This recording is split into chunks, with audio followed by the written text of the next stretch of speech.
Bonjour à tous, bienvenue sur la chaîne Histoire d'une pierre. Aujourd'hui, on va parler de l'angélite ou anhydrite, de son vrai nom. Dans un premier temps, je vais vous parler de son étymologie, puis j'aborderai son histoire et sa minéralogie, et enfin, je vous parlerai de ses vertus en lithothérapie. Étymologie. D'où vient le nom angélite et anhydrite? Le terme angélite n'a été attribué que assez tardivement à notre époque contemporaine. De par sa luminosité et de par la sérénité qu'apporte cette pierre, on lui a donné le nom d'âme d'un ange, en nom commercial, angélite, qui apporte sérénité et plénitude à ceux qui la détiennent. Le terme anhydrite, quant à lui, est scientifique. Il signifie littéralement sans eau.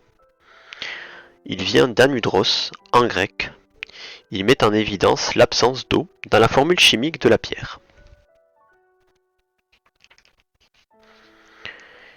Histoire de l'angélite anhydrite. Découverte en 1804 par un minéralogiste que vous connaissez déjà si vous avez vu mes vidéos sur l'apatite et l'aragonite. Il s'agit de Abraham Gottlob Werner, le célèbre minéralogiste allemand, qui donnera son nom scientifique à la pierre. Abraham Gottlob Werner voulait insister sur le fait que la pierre se distingue des autres par le fait que, au contact de l'eau, l'anhydrite, avec le temps, devenait du gypse. Souvent associée au sel gemme et au gypse, elle se rencontre dans les formations sédimentaires de type évaporitique. Elle peut aussi provenir de l'altération hydrothermale de calcaire ou de dolomie. De nos jours, elle est exploitée et utilisée, et même parfois synthétisée dans l'industrie, surtout dans le domaine de la construction. Nous allons à présent voir où se trouvent les gisements d'anhydrite et d'angélite. Les principaux gisements sont au Pérou, pour celles de couleur bleue, souvent, au Mexique, qui sont blanches la plupart du temps, et les anhydrites roses ou violets pour Madagascar et la France.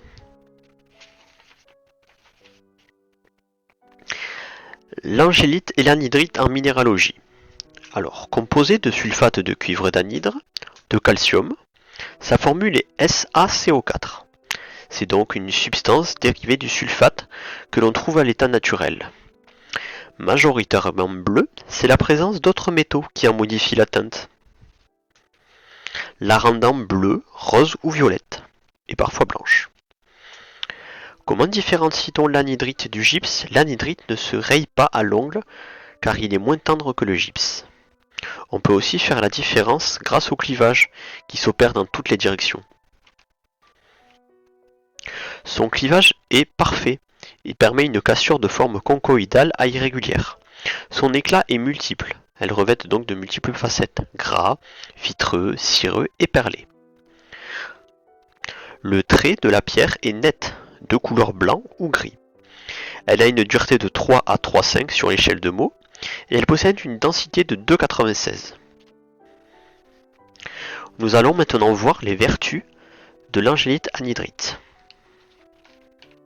Mais je me permets de vous rappeler que les pierres ne dispensent en aucun cas d'un avis médical. Elles aident, elles apaisent, elles protègent, elles sont donc un complément. Les vertus physiques de l'angélite anhydrite. Elle aide à réguler les fluides et le système thyroïdien. Elle lutte efficacement contre les problèmes de rétention d'eau. Aide grandement pour la perte de poids. Elle lutte et protège contre les problèmes de gorge. Elle apaise les brûlures légères. Elle calme les douleurs articulaires et elle renforce l'émail des dents. Je vais maintenant vous parler des vertus mentales et spirituelles de l'angélite anhydrite. Elle permet de se reconnecter à l'âme de son ange gardien et ainsi être mieux protégé. Elle donne une sensation de sécurité, de sérénité et de plénitude. Elle renforce la confiance en soi et l'affirmation de ses croyances et de ses convictions. Elle diffuse également les sentiments positifs enfouis en chacun. Elle intervient sur les chakras couronne, gorge et troisième œil, en élargissant le champ des perceptions et l'élévation de la connaissance. c'est tout pour l'anhydrite. Si la vidéo vous a plu, n'hésitez pas à vous abonner et à mettre un pouce bleu. Quant à moi, je vous retrouve pour une prochaine histoire d'une pierre. A très bientôt.